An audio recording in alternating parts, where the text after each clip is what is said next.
and let us all do we can to build a better future. I take a lot of pride going through the news, taking notes, preparing for this show. And, there are some moments where I'm covering stories that are shocking, and it takes a lot out of me. Sometimes there are stories that are just insane.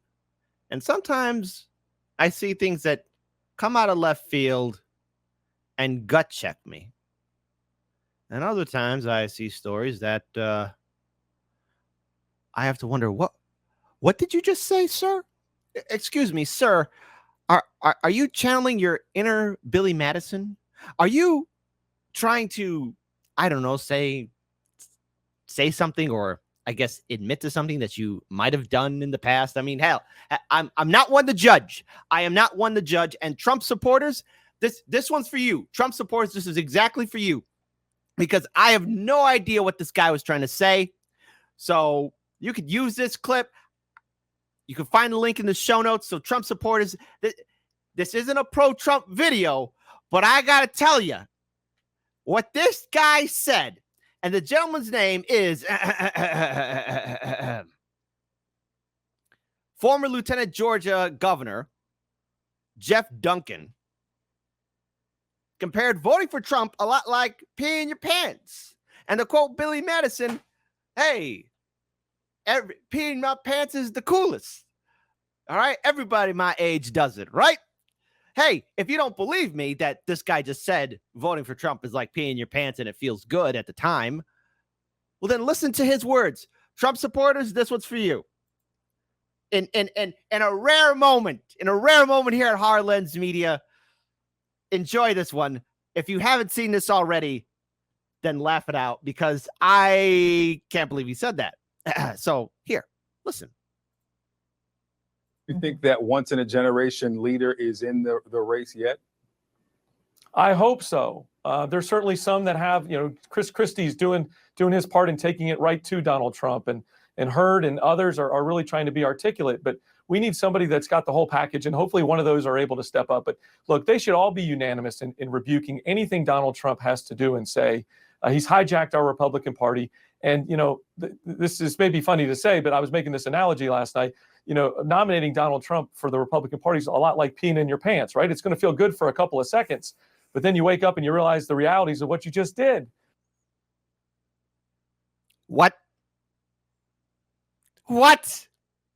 Dude, that's a terrible analogy. First of all, I got to give a shout out to the talent. I mean, the journalist in the middle.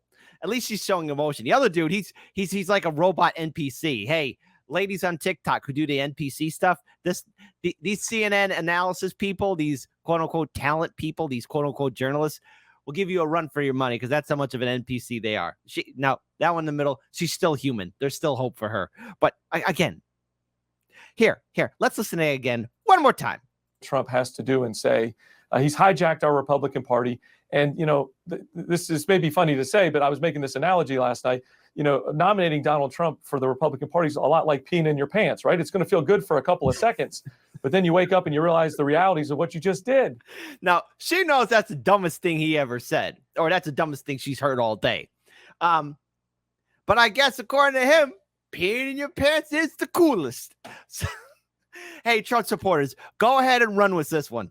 This is a gift from Hardlands Media to you guys and gals in the Trump camp, because Lieutenant, I guess, what's his name again? Geoff Duncan.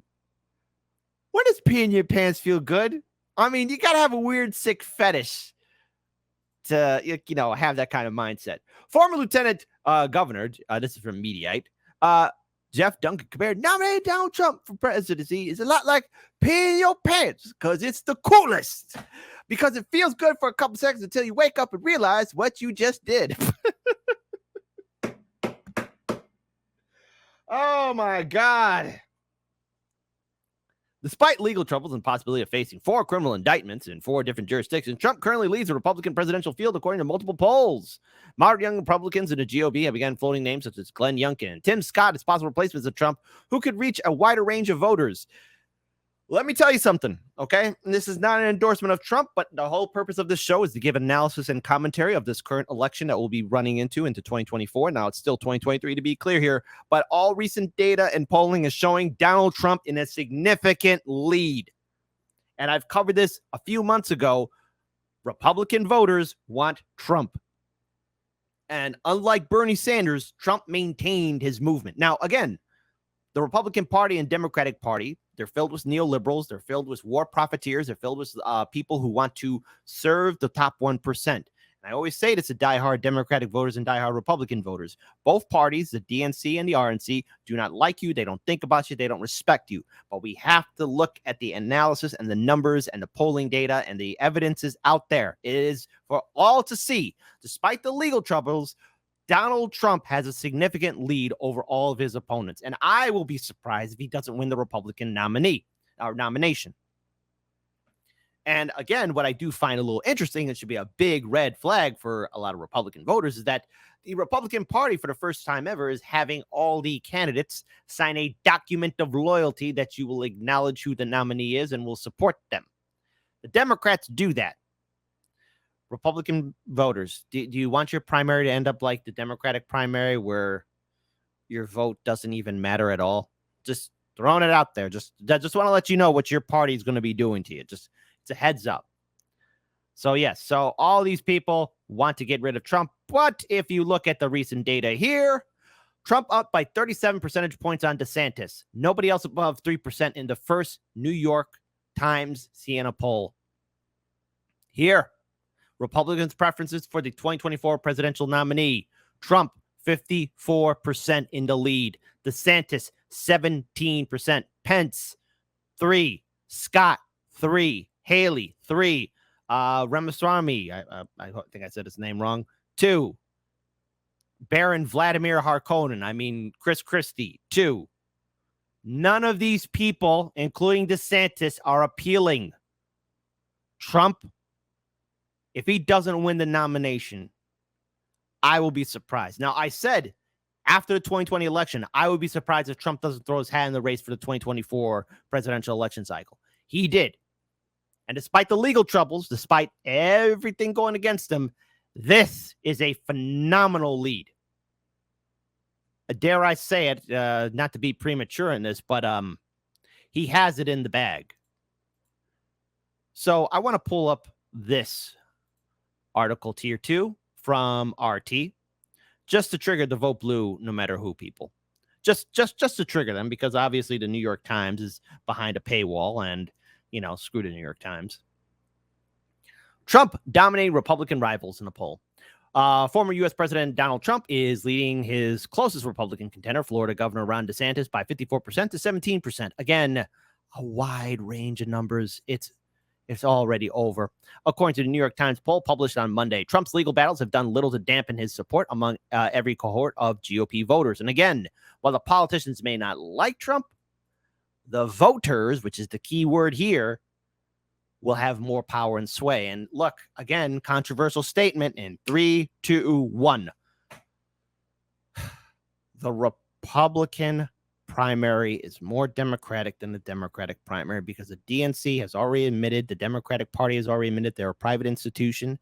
They have super delegates. And even in the off chance, let's say Marianne Williamson or RFK Jr. or whoever were to beat Biden, or whoever the establishment pick the Democrats would have, the Democratic Party can legally say we don't accept the results. Now, the Republican Party, they don't have that. Just throwing it out there. Again, all these politicians can come out the woodwork. All these conservative pundits who don't like Trump can come out of the woodwork. Doesn't matter, because the voter has more power here. Asked who they would choose as their party's presidential nominee next year, 54% of Republican voters chose Trump. 17% chose DeSantis, while none of the remaining candidates, former Vice President Mike Pence, U.S. Senator Tim Scott, former South Carolina Governor Nikki Haley, that's not her name, entrepreneur Vivek Ramaswamy, and former New Jersey Governor Baron Vladimir Harkonnen, Chris Christie, scored more than 3%. Trump has retained a similar level of support for several months, despite facing criminal charges for alleged mishandling of classified documents, something that the Biden-Harris administration has done too, an impending grand jury indictment for his alleged attempts to reverse his 2020 election loss, and state-level cases in New York and in Georgia. Trump has described these cases as Stalinist effort by President Joe Biden to take out his most formidable political opponent. Okay. The poll found that 22% of voters believe that Trump has committed serious federal crimes, would still choose a former president in a head-to-head contest against DeSantis, despite DeSantis' campaign portraying him as a more electable figure than Trump. 58% of Republican voters described Trump as able to beat Joe Biden compared to 28% who chose DeSantis. And look, let's be clear here. Trump's 2020 campaign was mediocre and a shadow of what he did in 2016.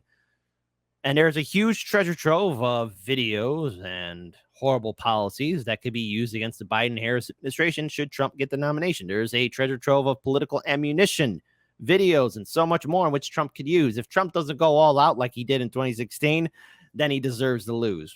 All right. If he does that 2020 tactic, then he's done for. Trump is leading the entire Republican field across demographics. The poll found low-income, high-income voters both chose Trump, as did those without college degrees. Supporters and opponents of abortion side with the former president, as did those for and against military aid to Ukraine, and those who support and oppose government spending cuts. DeSantis has polled a distant second since he entered the race in May. With only a handful of outlier polls showing him tying with or beating Trump. Again, the situation for every other candidate has remained bleak, as it's going to be, with none bar one managing to break single digits in any survey thus far. Ramaswamy surged to 10% in a Harvard poll last week after a crowd-pleasing performance at Blaze Media's Family Leadership Summit in Iowa. The Harvard survey placed DeSantis only 2 points ahead of Ramaswamy at 12% and Trump at 52%. So, with all of that added, we return back to our good friend and buddy and pal, Geoff Duncan. Geoff, you got a story for the people. What is going on again? Peeing your pants is the coolest? You think that once-in-a-generation leader is in the race yet? I hope so. There's certainly some that have, Chris Christie's doing his part in taking it right to Donald Trump, and Hurd and others are really trying to be articulate. But we need somebody that's got the whole package, and hopefully one of those are able to step up. But look, they should all be unanimous in rebuking anything Donald Trump has to do and say. He's hijacked our Republican Party. And, this is maybe funny to say, but I was making this analogy last night. Nominating Donald Trump for the Republican Party is a lot like peeing in your pants, right? It's going to feel good for a couple of seconds. Just the reaction of the talent or journalist in the middle. Hey, Geoff, did you just wet the bed just to wet the bed because it felt good to you at the time, buddy? Just asking. Inquiring minds want to know. Say it again.